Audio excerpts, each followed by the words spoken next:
Imaduddin Abu Fida, Ismail bin Kasir Al-Quraisy Ad-Dimashqi dalam bukunya Qohasul Anbiya, menyatakan bahwa dalam sebuah kitab yang beredar di kalangan ahli kitab yang mereka klaim sebagai kitab Taurat, Allah SWT memberi waktu dan melihat apa yang dilakukan Qabil. Qabil tinggal di kawasan Nut, sebelah timur Eden yang mereka sebut sebagai Kanin. Qabil kemudian memiliki anak bernama Hanuh. Hanuh memiliki anak bernama Andar. Andar memiliki anak bernama Mahawil. Mahawil memiliki anak bernama Matusyail. Matusyail memiliki anak bernama Lamik. Lamik menikahi dua wanita bernama Ada dan Salah. Ada kemudian melahirkan seorang anak bernama Abal. Abal adalah orang pertama yang tinggal di dalam tenda kubah dan memiliki harta. Ada juga melahirkan anak yang lain bernama Naubal. Naubal adalah orang pertama yang menabuh simbal dan gendang. Salah melahirkan anak laki-laki bernama Taubalkin. Taubalkin adalah orang pertama yang membuat peralatan dari perunggu dan besi. Dan seorang anak perempuan bernama Nima. Selain itu, disebutkan pula dalam kitab yang sama, Adam menggauli istrinya lalu melahirkan seorang anak laki-laki. Hawa memberinya nama Syits dan mengatakan, "Aku memberi nama itu karena aku diberi pengganti Habil yang telah dibunuh Qabil." Syits kemudian melahirkan Anusi. Pada ahli kitab menyatakan bahwa, saat Syits lahir, Adam berusaha 130 tahun, dan setelah itu Adam hidup selama 800 tahun. Saat Anusi lahir, Syits berusia 165 tahun, dan setelah itu ia hidup selama 807 tahun. Ia juga memiliki sejumlah anak laki-laki dan anak perempuan lain. Anusi kemudian memiliki anak yang bernama Kainan. Saat itu Anusi berusia 90 tahun, dan setelah itu ia hidup selama 815 tahun. Ia juga memiliki sejumlah anak laki-laki dan anak perempuan lain. Setelah menginjak usia 70 tahun, Kainan memiliki anak bernama Mahlayil, dan setelah itu ia hidup selama 840 tahun. Ia juga memiliki sejumlah anak laki-laki dan anak perempuan lain. Setelah menginjak umur 65 tahun Mahlayil memiliki anak bernama Yarid, dan setelah itu ia hidup selama 830 tahun. Ia juga memiliki sejumlah anak laki-laki dan anak perempuan lain. Setelah menginjak usia 162 tahun, Yarid memiliki anak bernama Hanuh, dan setelah itu ia hidup selama 800 tahun. Ia juga memiliki sejumlah anak laki-laki dan anak perempuan lain. Setelah menginjak usia 65 tahun, Hanuh memiliki anak bernama Mutabsyalah, dan setelah itu ia hidup selama 800 tahun. Ia juga memiliki sejumlah anak laki-laki dan anak perempuan lain. Setelah menginjak umur 65 tahun, Mutabsyalah memiliki anak bernama Lamik, dan setelah itu ia hidup selama 788 tahun. Ia juga memiliki sejumlah anak laki-laki dan anak perempuan lain. Setelah menginjak usia 182, Lamik memiliki anak bernama Nuh, dan setelah itu ia hidup selama 595 tahun. Ia juga memiliki sejumlah anak laki-laki dan anak perempuan lain. Setelah menginjak usia 500 tahun, Nuh memiliki sejumlah anak bernama Sam, Ham, Yafits. Demikian dijelaskan dalam kitab mereka secara gamblang. Yang jelas, penjelasan seperti ini diselipkan dalam kitab mereka sebagai tambahan dan penafsiran. Banyak sekali terdapat kekeliruan di sana. Terkait kebenaran apakah penjelasan sejarah ini turun dari langit, masih perlu dikaji lebih jauh. Seperti yang disampaikan sejumlah ulama yang memberikan kritikan tajam terkait sejarah tersebut.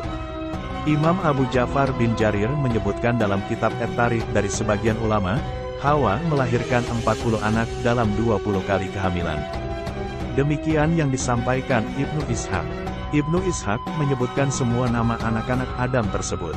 Menurut sumber lain, Hawa melahirkan sebanyak 120 kali. Setiap kelahiran dua anak sepasang, laki-laki dan perempuan, yang paling tua Qabil dan saudarinya, Kalima, dan yang terakhir bernama Abdul Mugits dan saudarinya Ummul Mugits.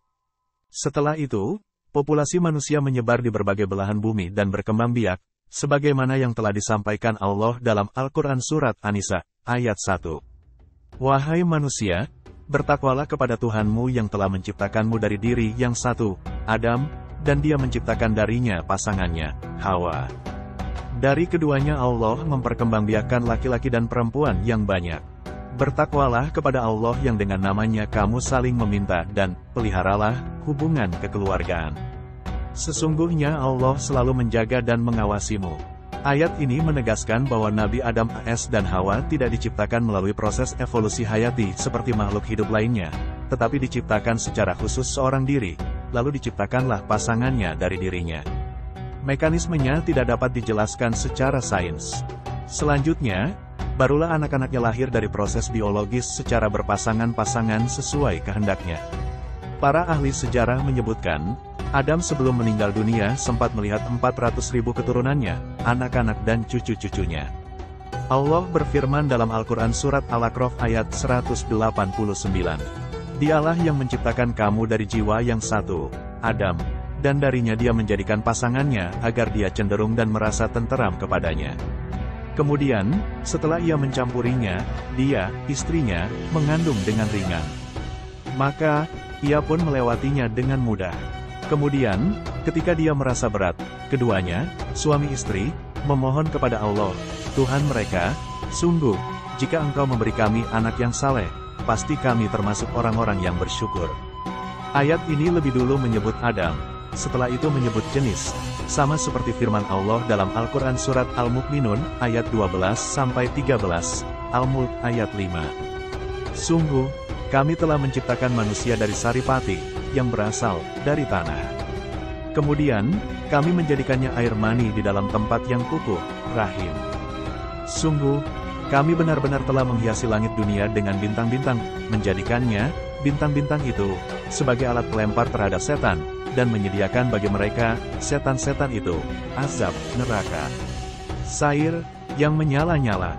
Terkait hadis yang diriwayatkan Imam Ahmad, Abdus Samad bercerita kepada kami, Umar bin Ibrahim bercerita kepada kami, Qatada bercerita kepada kami, dari Hasan, dari Samurah, dari Nabi SAW beliau bersabda. Saat Hawa melahirkan anak, iblis datang mengelilinginya.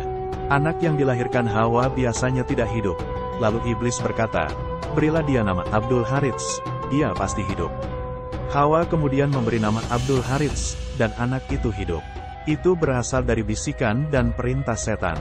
Seperti itu juga yang diriwayatkan At-Tirmidzi, Ibnu Jarir, Abu Hatim, dan Ibnu Mardawi dalam kitab tafsir mereka masing-masing saat menafsirkan ayat di atas.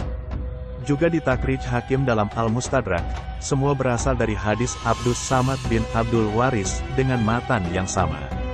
Hakim mengatakan, sanadnya sahih, hanya saja Imam Bukhari dan Muslim tidak mentakrijnya. At-Tirmidzi mengatakan, hadis ini Hasan Garib. Kami hanya mengetahui dari hadis Umar bin Ibrahim. Sebagian lainnya meriwayatkan hadis ini dari Abdus Samad dengan sanad yang tidak terhubung hingga Nabi SAW. Cacat semacam ini menodai hadis, karena meriwayatkan secara mauquf, sanadnya hanya terhubung sampai sahabat. Inilah yang lebih tepat. Nampaknya, kisah di atas bersumber dari kisah-kisah Israelia, juga diriwayatkan secara mauquf dari Ibnu Abbas, dan sepertinya kisah tersebut bersumber dari Ka'ab al-Ahbar dan rekan-rekannya. Hasan al-Basri memiliki penafsiran berbeda untuk ayat-ayat di atas. Andai riwayat Samurah menurutnya marfu, tentu tidak akan beralih pada yang lain. Selain itu, Allah menciptakan Adam dan Hawa tidak lain untuk menjadi asal-usul manusia, mengembangbiakkan laki-laki dan perempuan dalam jumlah besar. Lalu bagaimana mungkin dikatakan bahwa Hawa tidak pernah punya anak hidup seperti disebutkan dalam hadis di atas, itu pun dengan asumsi jika hadis tersebut terjaga. Besar dugaan dan bisa dipastikan keliru, jika hadis tersebut sanadnya terhubung hingga Rasulullah SAW, marfu. Yang benar adalah mauquf, sanadnya hanya sampai pada sahabat. Masalah ini sudah dijelaskan dalam tafsir Ibnu Katsir. Adam dan Hawa terlalu bertakwa kepada Allah untuk melakukan hal-hal seperti disebutkan dalam riwayat di atas. Karena Adam adalah ayah manusia, Allah menciptakannya dengan tangannya, meniupkan sebagian ruhnya, memerintahkan para malaikat untuk sujud kepadanya, mengajarkan nama-nama segala benda padanya, dan menempatkannya di surga. Allahu a'lam.